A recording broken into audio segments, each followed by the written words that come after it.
Hi, good afternoon, everyone. Welcome to this week's weekly market review. My name is Gerald, and I'll be happy to be sharing more about the market with you today.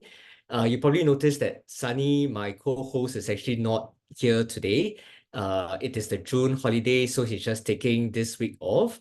But what I hope to be still able to do is to provide you with an update on what happened in the market last week and what to look out for in the week ahead. Okay, as usual, today's sharing is for information purposes only and should not be taken to be financial advice. We have an upcoming SIAS this Wednesday on 12th of June. This is for members of SIAS. And I'm happy to share that Sunny will be at the SIAS session. So if you've got any questions on technical analysis, he'll be able to answer at the Ask SIAS on Wednesday. Okay. To register, you can scan this QR code and indicate your interest in participating, and also send any questions that you might have across. If you find today's session helpful, do leave us a review on Google. And if you're wondering how you can join SIAS as a member, you can go to this website or to scan this QR code, and membership will cost $12 per year or $1 per month. Okay, so we start by going through the market in the past week. We saw a rebound in the US stocks, S&P 500, now at the 5,350 level. And if you were to look at the breakdown, the gains were led by the tech stocks, with Nasdaq actually up by 2.4%. Okay. The Singapore market didn't do as well, a slight decline in the STI by 0.2%, in contrast to what we saw in the US markets. Okay, the key data point that came out last week was really the US non-farm payroll data. This gives us an indication of the job market in the US. And what we see is that the US labor market remains very strong. Okay. I think this chart is quite evident in terms of what we see in terms of the labor market in the US. The US market saw about 272,000 jobs being grown in the month of May, and that effectively is way higher than what we saw in the previous month of April. Okay, and this number was above what analysts were expecting as well. So all of it actually driving the view amongst investors that the US economy remains very strong. And as a result, we may not see the US Federal Reserve cutting interest rates so quickly. Okay, so this is what we see for the US government bond yields. Okay, I've taken the 2-year government bond yield as an example. And what we see here is that following the announcement of the US jobs data, there was a bounce in the US government bond yield, now back to about 4.9%. And effectively, we see that this is close to where it was in the previous highs of close to 5%. Okay, so once again, this is driving the view that interest rates may remain higher for longer as the US economy remains very strong. Okay, and for most of us, what we're interested in is what then this implies for the US Fed rate cuts. Okay, so as usual, we look at the CME Fed Watch tool, and what we see here is that previously, if you recall and have been following the weekly market review closely, we have been saying that investors are expecting the first rate cut to be in September. Okay, I just updated this chart yesterday, and what we see now is that even for the September meeting, investors are now expecting that the Fed will keep interest rates unchanged then. Okay, and what this means is that the first rate cut might only come through in November, and it will potentially be the only rate cut this year. Okay, so in contrast to what we saw earlier this year when investors were expecting up to 7 rate cuts, or even 1 month ago when investors were expecting 2 rate cuts, one in September, one in December, there's definitely a sharp contrast here where the expectations are being moderated around the rate cuts this year. Okay, what does this mean for the Singapore market? Firstly, we saw that the STI was down slightly last week. But even within this performance of the STI, we saw that various stocks had mixed performances. So, for example, if we were to look at the top gainers, SETS was up by 6.3%. Yangzijiang Shipbuilding doing very well, 5.7%. I'll share a bit more about Yangzijiang Shipbuilding later. And we saw Mapletree Pan Asia Commercial Trust up by 3.3%. Okay. We discussed both SETS and Mapletree Pan Asia Commercial Trust in last week's weekly market review. So if you want to do a recap around their recent developments, you can go back to last week's weekly market review. Okay, in terms of the worst performers, we see Seatrium down by 3.4%. Genting was down by 2.2%. I'll talk a bit more about the hospitality-related names as well, given that we saw some of the hospitality REITs having some declines last week also. Okay, OCBC down by 1.7%, CityDev down by 2%, and ST Engineering down by 2.2%. Okay, I will share a bit more about Yangzijiang Shipbuilding today. It is a name in the STI that has done very well in the past few weeks, okay? So if you're looking at this chart here, it is not the chart of NVIDIA. It is actually Yangzijiang Shipbuilding listed in Singapore. And you see here that after the month of May, there's been a very sharp jump in its share price from about 170 per share back in May, now to 240 per share. Okay. Generally, over the past year, the share price of Yangzijiang has done very well. If you're to look at where it was just 1 year ago, it was at about 130. So this is probably one of the better performing names in the STI over the past year.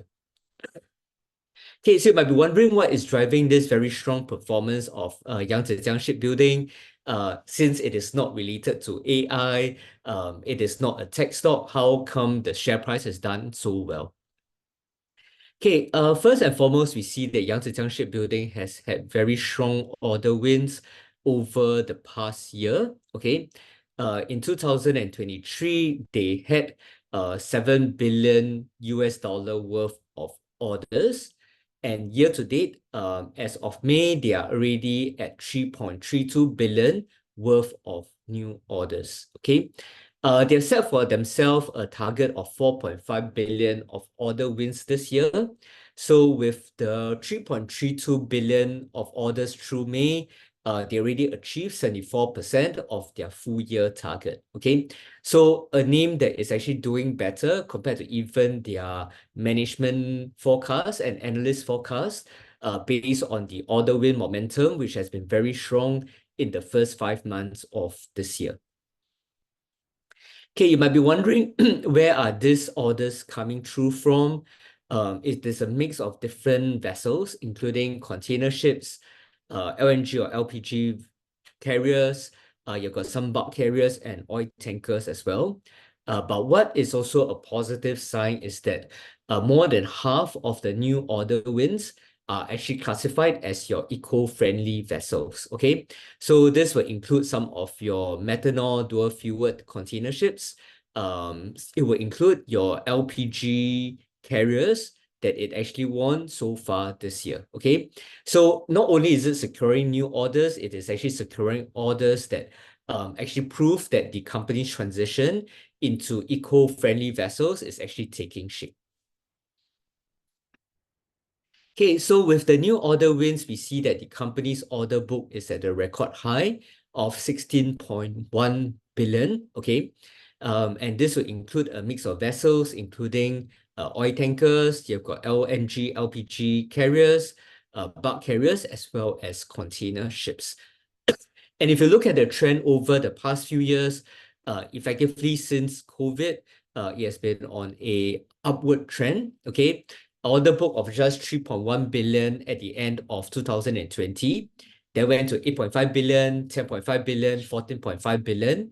and now we are at 16.1 billion. Okay, so this order book will provide visibility on the company's revenue over the next few years as it constructs these vessels and recognizes the revenue from the construction of the vessels.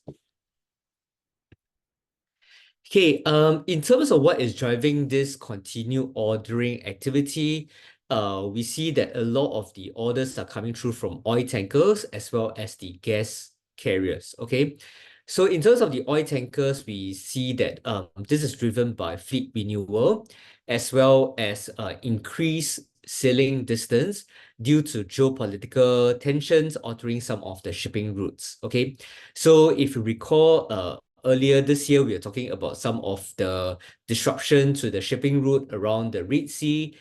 So all of that is actually driving some of this ordering activity as the vessels need to be traveling now a longer distance, and that will require more oil tankers.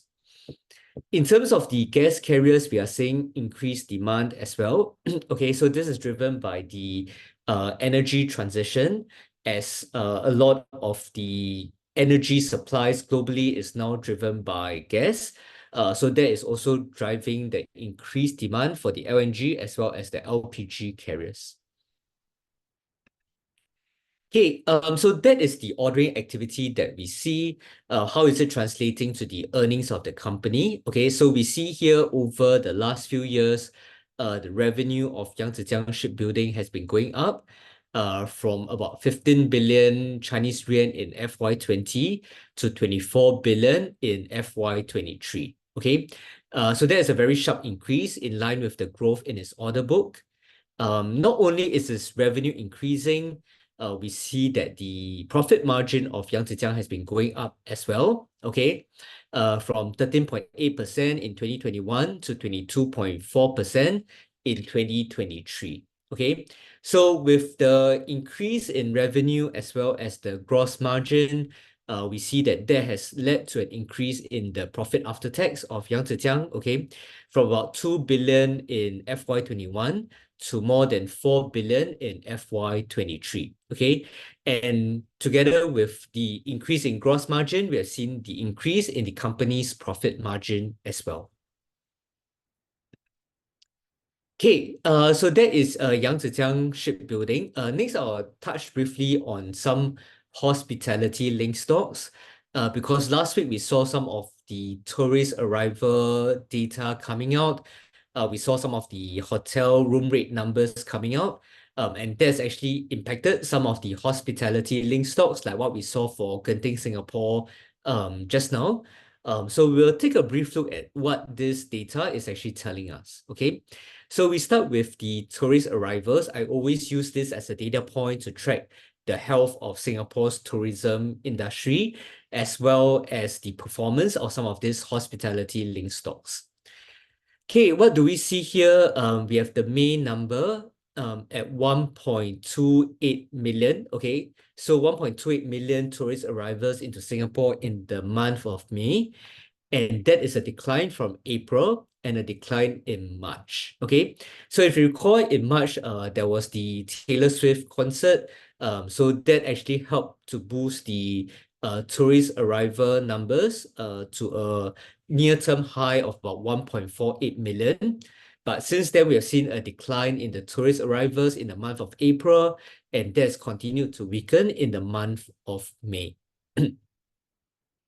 Okay, that is also translating into weaker revenue per available room.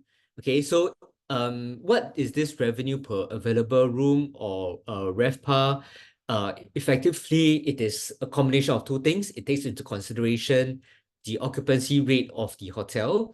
So what's the percentage occupancy of the property? And also takes into consideration the average room rate that the property is able to earn. Okay, so a combination of these two factors drive the revenue per available room. And what we see here is that in the month of April, the revenue per available room came down to about $217, which is a decline from what we saw in the month of February as well as March. Okay, so I think these are some of the trends that indicate to us that there is a slowdown in the tourist arrivals, as well as a decline in the revenue per available room after the very strong month of March because of the hospitality event. And we'll continue to observe this to see whether this continues in the coming months and whether that might actually start to impact the performance of some of these hospitality-linked stocks.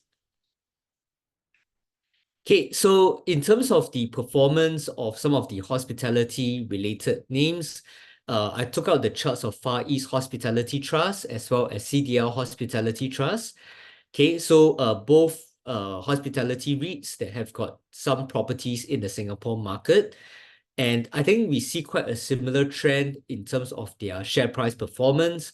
For Far East Hospitality Trust as an example, towards the end of last year, we saw this very strong rebound. As we saw that the company's distributions actually went up with the recovery in global tourism. But what we see here is that year to date, the share price has started to come off, just slightly from about 68 cents to now about 62 cents. And likewise for CDL Hospitality Trust, having that strong performance towards the end of 2023, but then also moderating in 2024. Okay, so I think because the tourist arrival numbers are starting to moderate, the revenue per available room is starting to moderate. So that is driving some of this weakness in the share price of the hospitality REITs. Okay, in terms of what to look out for ahead, we don't have any earnings this week, but we have got a few key macro developments to keep a lookout for. Okay, first and foremost, in the US, very busy Wednesday. We have the US Consumer Price Index data that will give us an indication of inflation trends in the US. On the same day, we have the US Federal Reserve meeting, where investors are expecting that the Fed will keep interest rates unchanged this Wednesday. So that is something that will provide us an indication on what the Fed's next interest rate move might be. Okay, outside of the US, we have the Bank of Japan rate decision on Friday. Investors are also watching very closely as to whether the Bank of Japan might actually change its interest rate policy. And that is something that will actually give us an indication on what global central banks are actually wanting to do. Okay, so with that, we will actually end today's weekly market review. So next week, we have got Sunny coming back and he'll be able to share the technical analysis with us. But if you've got any questions, feel free to join our SIAS session on Wednesday, where we'll be able to answer your questions relating to the fundamentals of the market, as well as the latest technical trends that we are seeing. Okay, so with that, I hope you have a good week ahead.